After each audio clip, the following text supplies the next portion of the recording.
From the Schmoes No Network Studios in Los Angeles, California, it's time for Box Office Breakdown, where all the weekend numbers get chewed up, analyzed, and spit back in your face. And now, here's your host, the lovely Sarah Stratton, the diabolical Finstock, and every man's hero, J.T.E. Hello, Schmoeville. Welcome to Box Office Breakdown, your one-stop shop for all things that happened to the movie theaters this past week. And over there is the enigma known as Bob Finstock, the engineer known as J.T., and process of elimination, that would make me the lovely Sarah Stratton. It is good to be here with you guys. I'm actually Mark Ellis. Sarah is on assignment, I believe, in Italy right now? Yes, Italy. I thought you were Sarah. You cut your hair. You're looking good. I feel good. A little stubble. Yeah, I picked up J.T. this morning because he doesn't have a car. Yeah. And he didn't want to get in the car because he saw somebody wearing a pink shirt and assumed it was a woman. It's true. His head was cut off. I just saw the pink shirt. I said, I'll probably Saw the pink shirt, some plump breasts, and he's like, I'm not getting in that car. Before we get into the numbers, we're going to take you guys through a tour of what happened in the movie theaters this weekend domestically, the top 5. Then we'll go to the international waters and see what happened overseas. We have a top 5 David Fincher openings for you kids. And then we'll make our box office predictions for next week. I will be playing for Sarah, who, again, is still recovering from attending the George Clooney wedding. So before we get into it, I'm a big fan of the show, guys. I love watching the show. Thanks. And if you guys love watching the show, make sure you resubscribe to the iTunes feed. You got to resubscribe to the iTunes feed, and then please rate and comment the show while you're in there. J.T., I'm watching last week, right? And I see Sarah here, and I see Finstock, and they're vibing fine, but it missed that third wheel energy that you bring to so many parties. Yes. You weren't here last week, and I didn't know where you were. You called in, and you were apparently from a foreign location. Yes, well, thank you for that intro. I am a firecracker of energy. I get that pretty often. Yeah, I had a really rough week the week before with the trial, which, I don't want to bring that back up. It's water under the bridge. Yeah. Yes. And Finstock is a good friend of mine, set me on a trip to Vietnam. Yeah. That's what buddies do. Yeah, it was a little weird, but I thought it was, I could visit some sets of Rambo 2, which apparently they didn't shoot that there. Yeah, but the end of the phone call, it seemed like you were being taken away from something, and that maybe the fact that you were so pro-America, that you were very Bruce Springsteen 1984, going into Vietnam might have hurt you. I just was fearing for your safety. Well, apparently, they watched show down there. Finstock, while he is pretty well known in Vietnam, not always for the right reasons, he has some debts. Yes. Well, the thing was, J.T., he got into a little trouble down there. They don't really like the American flag sort of in and around the area. I get that. So I made a call to my buddy, Cuba Wynn, who is little people. I don't know if anybody knows. He was the bar owner in Good Morning Vietnam. The guy, Jimmy Ling, he wore all the green stuff. Yeah, Looked the like a little flamboyant, leprechaun. exactly, flamboyant gear. So that's kind. He owed me a favor because his daughter was here, and she had like a big sugar problem. I got her off sugar, so he owed me one. So I called him, and I'm like, look, my buddy, I don't know what he did. Can you help him out? I did nothing. He's like, sure. So, gave him $100. I gave him 3 signed copies of Get Me to the Castle of your thing. And, oh, good. That's worth a lot in Vietnam. Yeah, they really like that American comedy. You're big over there. That's my market. Yeah.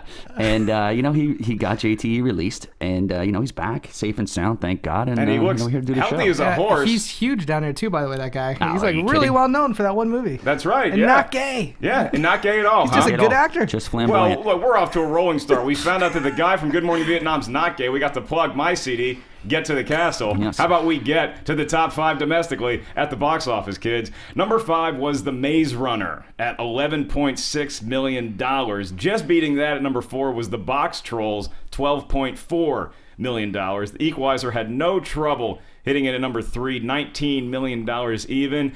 And then, boys, the top 2, we had a dogfight, or a cat fight, as the case may be. Because you had a female doll that wouldn't go away versus a woman that went away. She was taken away. Will she come back alive? Annabelle just missed, upsetting Gone Girl. Yes. Annabelle came in at number 2, $37.2 million. Gone Girl number 1, the David Fincher film, $37.5 million. So Annabelle gave it a run for its money. And look, it's the right time for a movie like Annabelle to come out. It's the first major horror release in the October Halloween season. But I think there's just too much Oscar buzz going for Gone Girl. David Fincher's a popular director. Ben Affleck's the lead. Rosamund Pike had a lot of Oscar buzz going into that performance. Absolutely. Your boy's take on the numbers. Well, Annabelle, with a B cinema score for a horror film, right? Yeah, it's good. Is amazing. Like usually they get Fs. I'm shocked because I like the movie, but I like horror movies and I like getting scared and I take them for what they are. A lot of people hated Annabelle, and it was coming off The Conjuring. It's kind of another version of The Conjuring, or at least that's how they were portraying it. And I think that probably got a lot of butts in seats. I think it's probably going to get a huge dip from this week to next week. Oh, but, yeah. you know, that's what horror films do. They open big, and then if they can maintain, that's another story. Exactly. I think, well, it's based off a semi-true story. Yeah. Yeah. Yeah. It is. I mean, it isn't every horror film. I mean, anybody can do something. Every horror movie is now based on a true story somehow. Yeah. Like the what was the name? The person's of name in the movie is the same as the other person, and they base it as a true story. Every one of them, yeah. This one was about the Warren family, but you know, whatever. It was number 2 at the box office. Jate, you saw The Equalizer, right? We saw it together. Yeah, we saw it reviewed together. it. Yeah. Are you happy with how it's performing in its second week? I put it number 1. I predicted number 1. I don't know what I was thinking. The Vietnam heat must have got to me. I don't know why I underestimated Gone Girl. But honestly, out of this list, I'm more surprised about Annabelle. I thought Equalizer would at least hit number 2. Maybe I underestimated October and people wanting that horror Halloween vibe. I thought the movie looked horrible from the trailer, so I guess I was kind of going on my own judgment. And you look at Maze Runner holding on pretty well. It's still number 5. It's made $73.5 million at this point. Box Trolls is something that I feel very bad for. Because look, I don't know how much money these movies cost to make, but I know how much effort and time and heart they put into these films. Yes. Because it's stop motion animation, it's claymation. Yeah. They take years to make, and it looks tough. so good when they do it. And so the fact, look, it's brought in $12.5 million this weekend, 32.5 overall. Apparently the budget was around $60 million. So barely gonna make that. I'm so happy for those guys. They made such a fun movie, but I just wish more people cared about it. I agree. I mean, I wish it finished 5th because then I would have went 5 for 5. But you know, the 400,000 more. You know, the kids are going to still see something there. Well, kids' movies have more leg life than most other films. Like they last a little bit longer than like Annabelle. I feel like Box Trolls will stay in the top 10 longer than Annabelle. And also, you got to factor in the home video thing. Yeah. I mean, kids' movies kill on home video. Well, not parents home video just want necessarily. To throw it in there. Well, you know. Not a lot of VHS Not a lot of VHS. Yeah. Maybe where you were in more. Vietnam, they're still selling VHS They tapes. do have them there. They have Laserdisc, guys. Yeah. And 8-tracks. Yeah.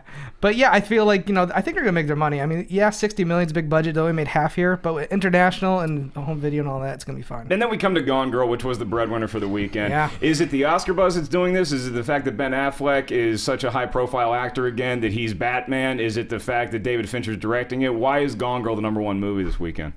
I'll go ahead and tell you, it's Affleck. I'm going to put it all on Affleck. Affleck, insurance company? Yes, because they insured his movie. No, I'm going with Ben Affleck because he is coming off Argo, Best Picture winner.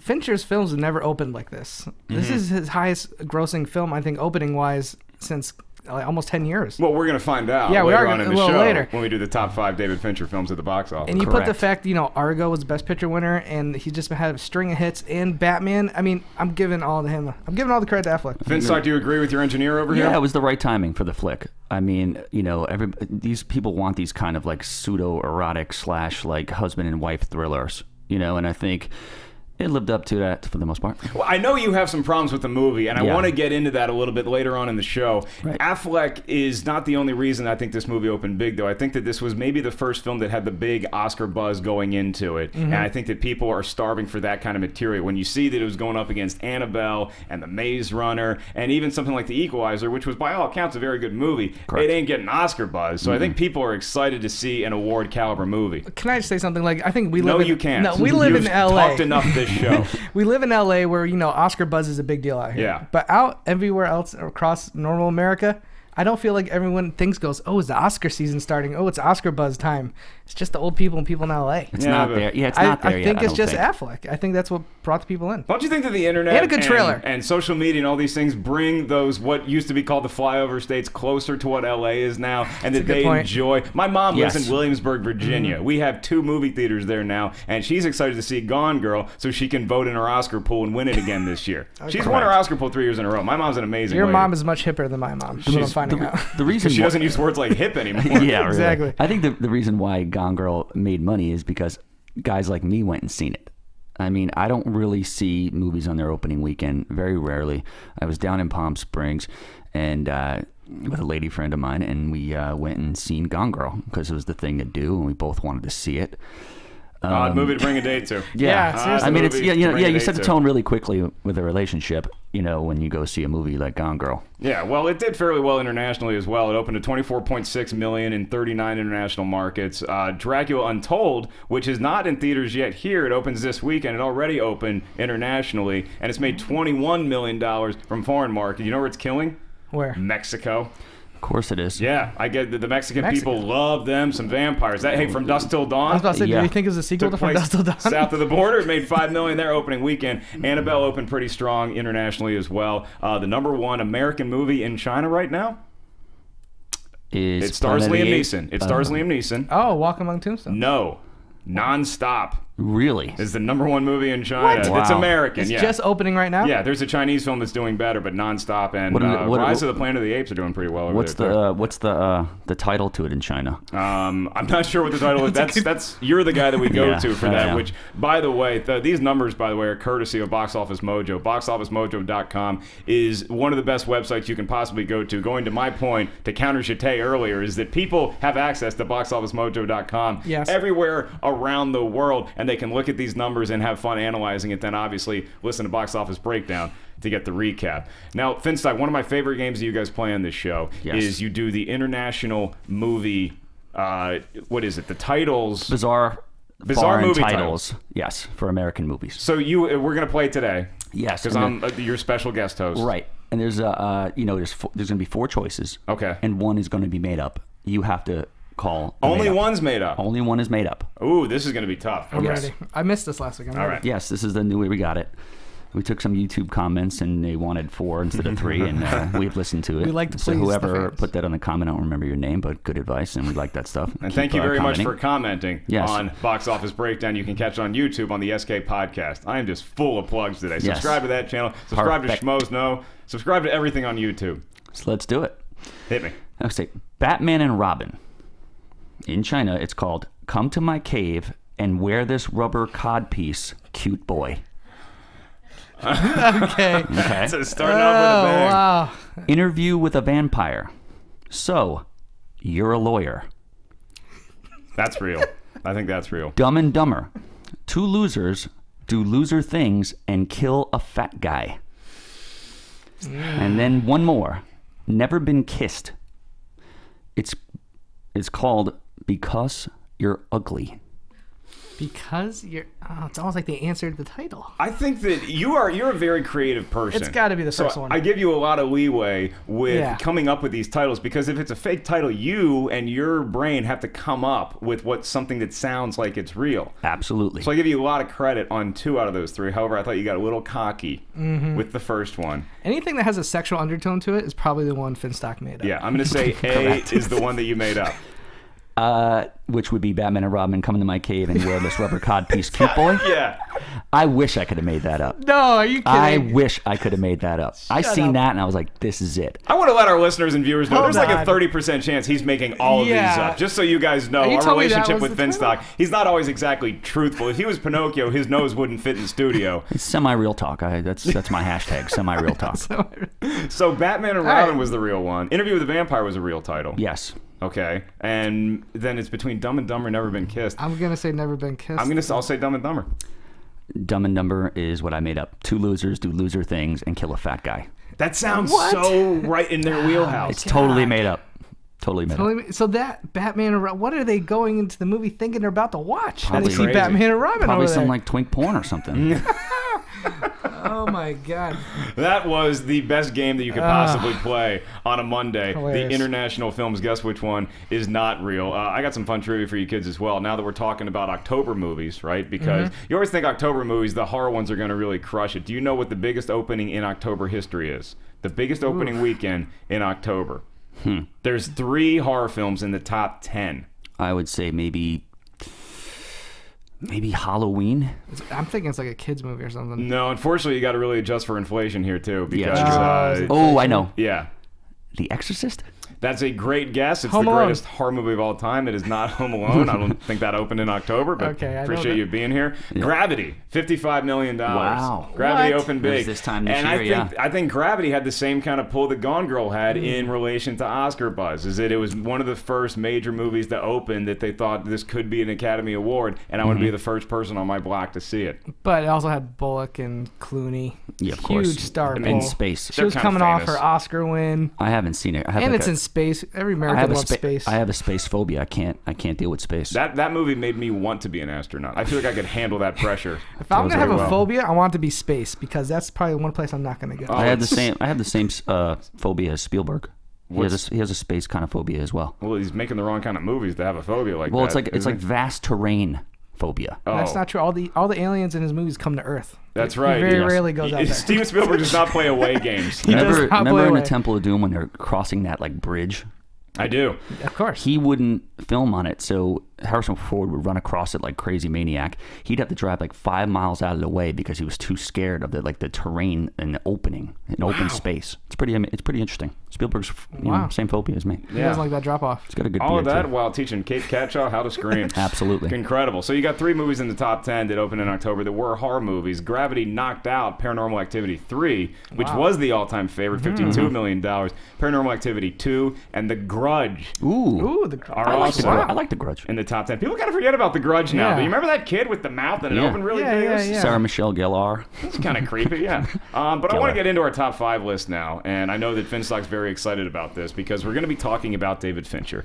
And he's such a celebrated director. He's made great movies like Seven and The Social Network and Fight Club. And The Game. And The Game. Zodiac. Zodiac. I love Zodiac. Which actually, coincidentally, is his least grossing film at the box office It might be his domestically. best. It might be his best. According to one Bob Finstock, Gone Girl is not his best. Bob, you had some not. thoughts on this film. I You thought- apparently typed up.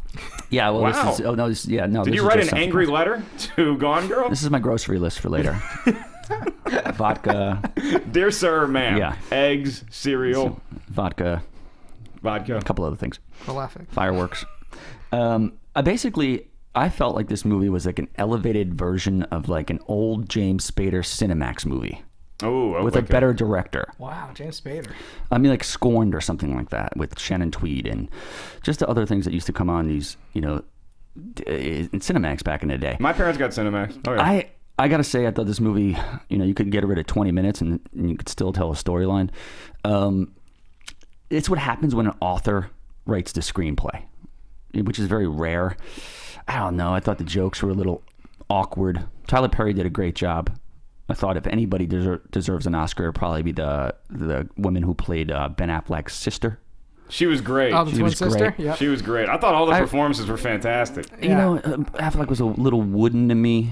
Maybe that's what he was supposed to be, like sort of laissez-faire. It's really idiot. tough when you get accused of killing your wife. Yeah. It's is hard true. to know how to act in public. I thought it was a little too, I don't know, I thought it was a little too formulaic and cliche. Oh, I disagree. And the ending was just, I didn't want to see that. You didn't want to see that ending. No. Chate, your thoughts before we get to the top 5 David Fincher films at the box office. If you're listening at I home, just- try to guess what David Fincher's all-time highest grossing film is.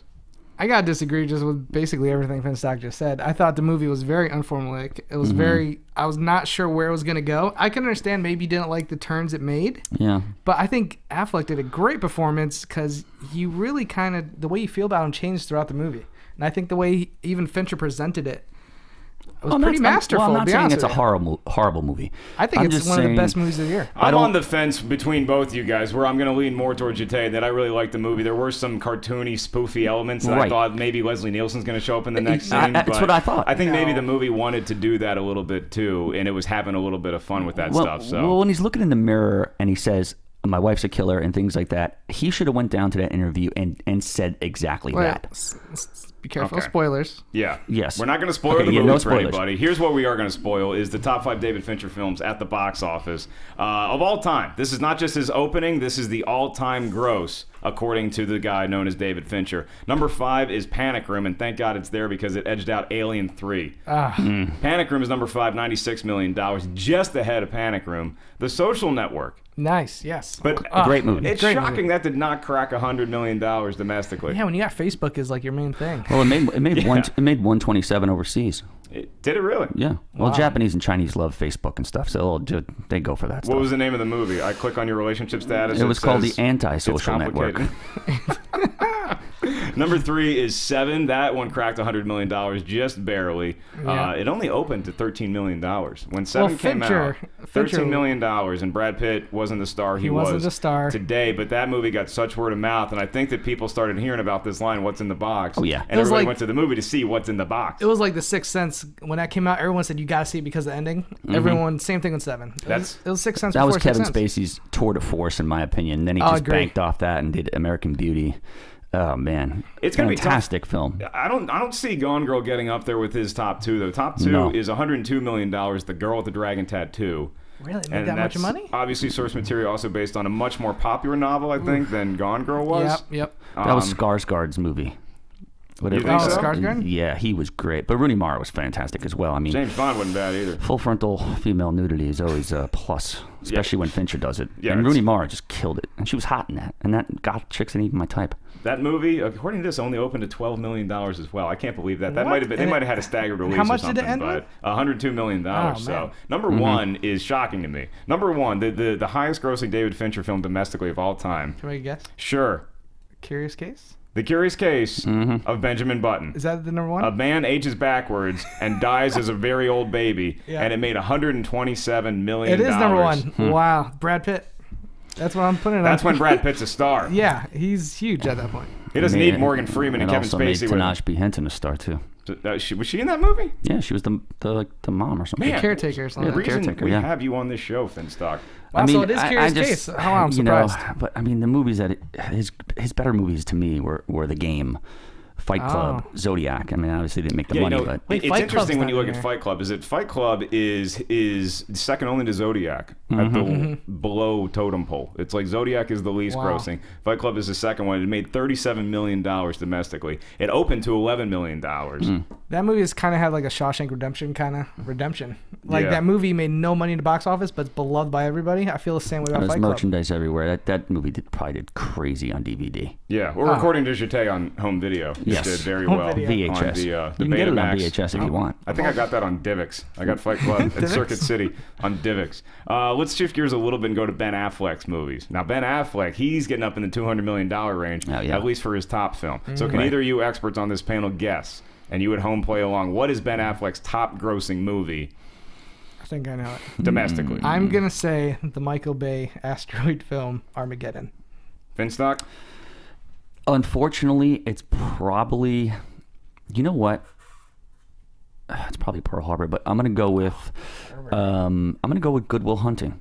That's a great guess. No way, Good Will Good Hunting. Hunting is a solid 3. Okay. $138 million, and then you have Pearl Harbor at number 2, just below the Mendoza line at $198 million. And yes, number 1, the highest grossing Ben Affleck film, at least for the next year and a half anyway, is until Batman. Armageddon at just over $200 million. I like Armageddon when he's playing with the animal crackers on Liv Tyler's belly. It's a great scene. Listen, that is Michael Bay at his blockbuster height at that point. That's right. It was a good movie, but it was also had a lot of Michael Bay-isms, and it had the great Aerosmith song that propelled it to another level. Oh, And who Bruce didn't Wi- rock that song? That song's fantastic. And it was one of the only movies that Bruce Willis has done in a really long time that he didn't dial it in. Yeah, Although he has a hearing problem, so it's not his fault. Bruce Willis has a hearing problem. that why Big time he- hearing problem. And I mean, maybe. Why does he just marvel? He probably just want to hear Demi and Rumor call him up every single day asking for money. You know what? If you've been in that many action movies with that many guns going off, even That's if a they're good point. blanks, you probably might. It's like being in a rock band for 30 years. Yeah. You know? You're going to lose some hearing. He should be like Brando. Just put an earpiece and have him like read the lines to him. There you go. Just do more sit-ups than Brando did towards the end of his life. Yeah. Stay in shape. Maybe make Die Hard 6 watchable. Yeah. Upcoming this weekend, boys, we got a barn burner of a slate here. Now, we're going to have, and you guys are playing this game on Box Office Breakdown with against Sarah and yourselves, where it's whoever can guess the top 5 of the box office accurately, or you have to get all 5 right for it to count. Yes. Which one is it? You know, it is. It's actually all 5, but it's so hard to predict all 5 unless you're me. You're really good at it. Like yeah. I did Box Office Sunday forever, and I got believe- 5 out of 5 like 6 times in 4 years. Did I not get 5 out of 5? Yeah, you once? did. Yeah. You did. I So you believe I each did. have a 5 out of 5 Yeah. Yes. during Box Office Breakdown's tenure. How Correct. many does Sarah have? She has 0 and probably will stay at 0 for a while. No offense, Sarah, but However, I am playing for Sarah oh yeah, that's true. this weekend, so okay. I'm probably going to bring your Switch average hitter. down, and I Right. apologize for that, Sarah. Here's the slate we got coming up this weekend. You have Dracula Untold, The Judge, and Alexander and the Terrible, Horrible, No Good, Very Bad Day. Now, Dracula, obviously, that's the Universal trying to revive Yep. all their classic Yeah, but it's monster Dracula movies. Untold. Like, what hasn't been told about this guy already? Apparently something, because Like, they made a yeah, movie but- called Dracula Untold. Yeah, but if you really want to watch a Dracula movie, just go watch the 1931 Bela Lugosi one. You get all your information there. Or I mean, they've spoofed this guy in Dracula Dead and Loving It. They put him in a basement to retire in the Munsters. You know, they have Count Chocula serials. I mean, there's nothing left for this guy to do. What's he gonna do? Own a deli or something like that? Go to college or something? Dracula Goes to College would totally be something I watched. I But wanna they see pretty it. much made that with Twilight already. I mean, that kid was in high school, but he was applying to colleges, I believe, in the last movie. I mean, look, Dracula. Here's my problem with Dracula. It's international Untold, audiences. Is that look? If you have any Mexican friends, ask them if That's they liked it. it because Exactly. it made True, a lot yeah. of money in Mexico Yes. already this weekend. And it's a Dracula movie. Anytime you have a horror movie that says "un" in the title, like Frankenstein Unbound, Dracula Untold. I can't imagine it doing that well or even being that good of a movie. I'm seeing it this week. I'm nervous about it. It's gonna tank. You also have The Judge with Robert Duvall and Robert Downey Jr. And that looks like it's positioned to be an Oscar film. The buzz on it in advance hasn't been fantastic I got a story about it. about The Judge. Yeah, well, I mean, they're switching the trailers. At first, it was serious. Now they're going for more tongue-in-cheek. Like, at Yeah, first, you'd I never seen noticed that. anything with Dak Shepard in it. Now, like, Dak Shepard's in it, and, like, Robert Downey Jr. doing his quick-witted, Iron smart Man. dialogue stuff. Yes, of course. The crazy part about it is Robert Downey Jr. does something, to shred down and, and he does the same thing I do. It's called oil pulling. Okay. It's where you floss. And this does relate to the box office numbers. at Yeah, some yeah, point. yeah. You floss really hard, right? Which Yeah. you would with dental tape, and then you squish around coconut oil for 40 minutes in your mouth every single day. Burns calories. Yes, and it makes your teeth white, and he's got a award-winning smile that movie stars need to have. It's hard to believe that a guy flosses that much. He wears a mask anytime he's in public. Alexander the Terrible, No Good, Very Bad, Hold on, Horrible hold on. Day. Can I say one thing before we move on about Hit me. The Judge? If you want to make an Oscar tentpole film, Yeah. I think what they were going for originally, especially originally the marketing, he's right. It changed a little bit. It's going a little more comedy now. Mm-hmm. Don't get the guy who did Wedding Crashers and Shanghai Nights, David Dobkin, to direct it. I don't know why they would go after that kind of director when they want Oscar caliber film. Go get an Oscar caliber director. You don't think that I maybe a agree. guy who made a couple comedies to make a buck has any shot at making a good drama? The guy that made The Internship does not have a chance to make an Oscar-winning film. I'm Okay. sorry. Well, that's a great quote for all you seniors in Yeah. high school. People can never change. Wait, the guy who directed The Judge did Internship, yeah, Oh David my, that was the Dobkin. worst movie in the world. Oh, actually, you know what? It might have been Sean Levy. I might be No, wrong Sean on Levy that. did do the Internship. He did do Internship. I apologize to David Dobkin for giving you that movie. But he did do the But Wedding Crashers. he- You see, these are the conversations we should have when the cameras and the mics aren't on. Yeah. Alexander and the Terrible, Horrible, No Good, Very Bad Day. Finstock, you got a story on this that I cannot wait for you to tell everybody. Alexander and a very big day of Mao Zedong in the opium dens. That's what they're probably going to call it in China. But anyway, that being said, That would be a bad day. there's I mean, look, how is this a very bad day? He's got gum in his hair. Orange juice falls out of the refrigerator. None of this stuff looks how that bad about in the trailer. a bad day? I know people who have had bad lives. So that being said, That's a sequel. they were going to do. They had this little bit, and it was a major part actually, with a tiger, and his name is Kenny, the Down syndrome albino tiger. That's not his name. Yeah, it is. His It's name's Kenny. Yeah, Kenny. And he was a tiger. Is a tiger. Yeah, he's a Down syndrome tiger. Okay. I think we have a picture of him. I'm not really sure where he's at. That's up. Kenny the tiger that has Down syndrome. Yeah, he was inbred like a zillion times. And they named somebody was really smart and named him Kenny because Kenny is like a perfect name for like a Down syndrome tiger, obviously. Well, you can't because he's Why? You can't name him something tough. No, it has to end with a Y. You don't think Shere Khan had any mental Can't name difficulties? Can't name the tiger Jerome because he'd be expected to do a lot of things. It has to end with a Y, so you could be like, here, Kenny, come on, you know? Yeah, but it's like we're not asking this tiger to do math Yeah. problems. It might be safer to have a tiger that has some sort of mental problems That's a good be in a point. movie because he's not going to be as quick on the draw when he goes to bite Steve Carell. Oh, he was friendly with kids and stuff like that. So They what were using happened? for Why isn't he in the Roy. movie? Sadly, Kenny died. What? Yeah, yeah. During the movie? No, they were going to do it. I don't know, maybe he got excited and like, his little Down syndrome heart couldn't handle it. I don't know. Maybe he was holding out for more money. Maybe I mean, it could have been. I visited him once. you met Kenny the Down syndrome tiger. Yeah, he was from Indochina. Wow. I bet you Kenny is off in tiger heaven telling people he met Finstock once upon a man. time. Well, you could only hope. I'm going to wear a shirt for Kenny next week.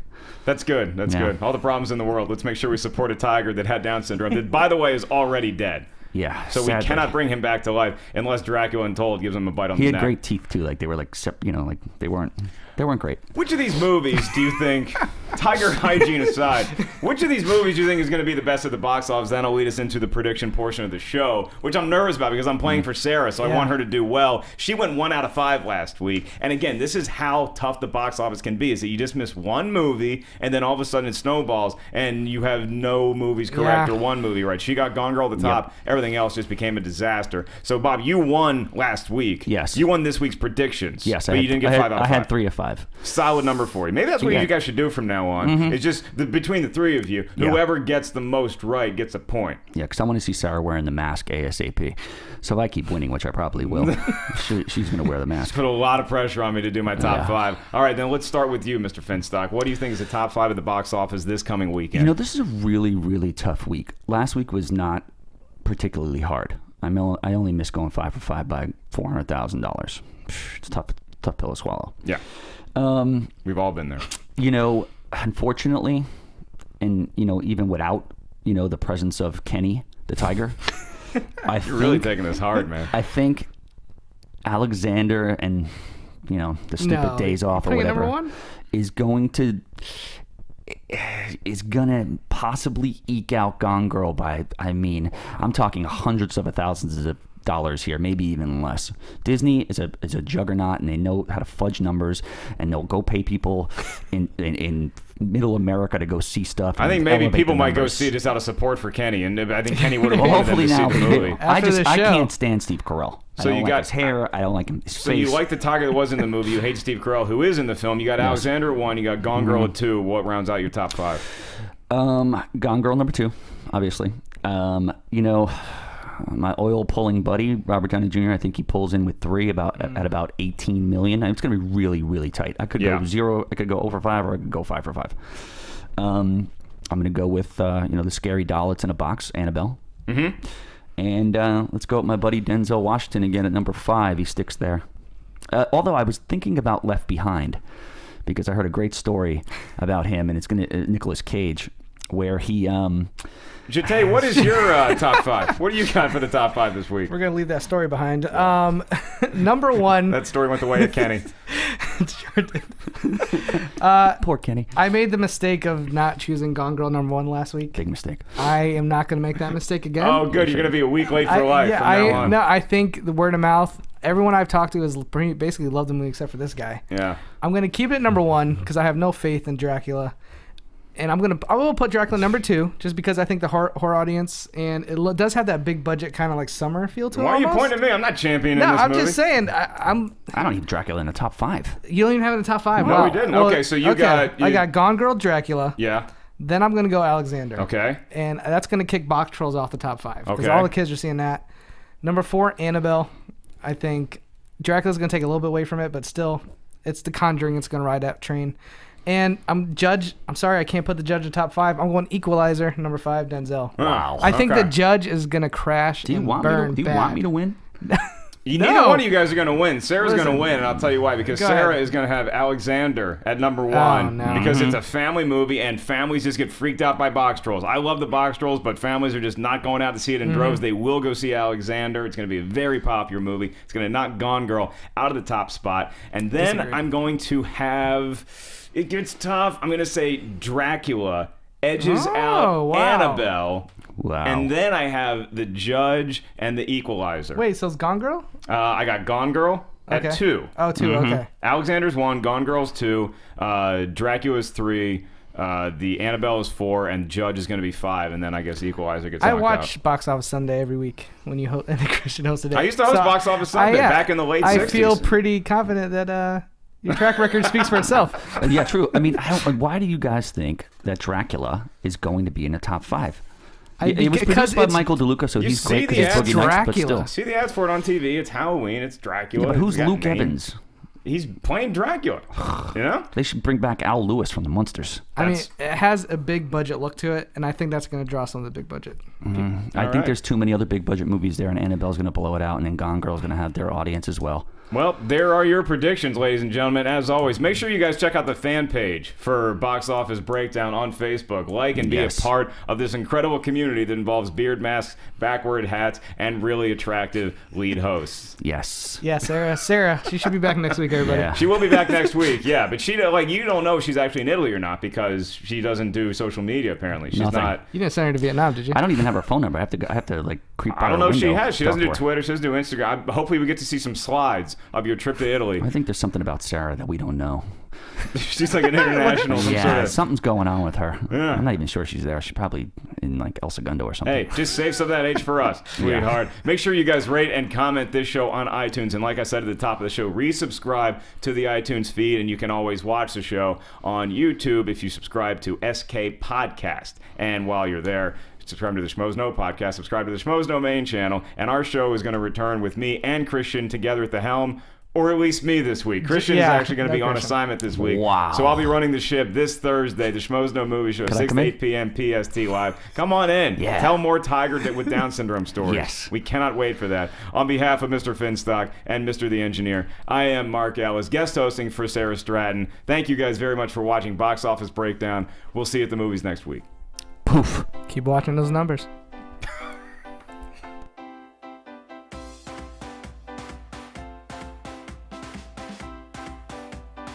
From producers Christian Harloff, Mark Ellis, and the entire Schmoes Know Network crew, we would like to thank you for listening to Box Office Breakdown. Special thanks to Kevin Undergaro and Maria Menounos, the author of Every Girl's Guide to Diet and Fitness, in stores now. To watch or listen to other Schmoes Know Network episodes, get movie news, and join the conversation, be sure to visit schmoesknow.com. And don't forget to rate and review this show on iTunes. I'm the Pit Boss, and this has been a presentation of Schmoes Know.